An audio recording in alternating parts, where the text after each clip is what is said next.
శ్రీ మహాగం గణపతియే నమః. ఓం నమో జైత్ శ్రీమన్నారాయణ. ఇవాళ మనము శ్రీ విష్ణు సహస్రనామంలోని 11 నుండి 15 శ్లోకముల వరకు విని నేర్చుకుందాము. Today we will try to hear the slokas number 11 till 15 from Lord Sri Vishnu Sahasranamam and learn them.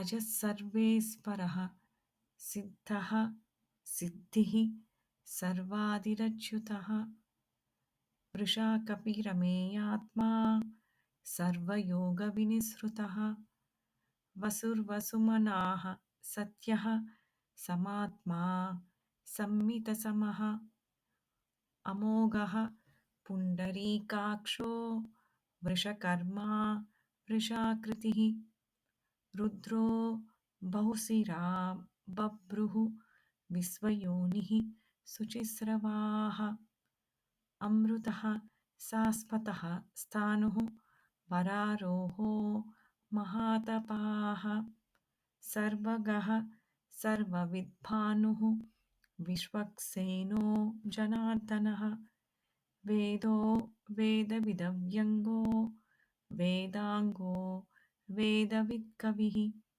लोकाध्यक्षः सुराध्यक्षो धर्माध्यक्षः कृताकृतः चतुरात्मा चतुर्व्यूहः चतुर्दंश्च चतुर्भुजः. ओम नमो जय श्रीमन्नारायण.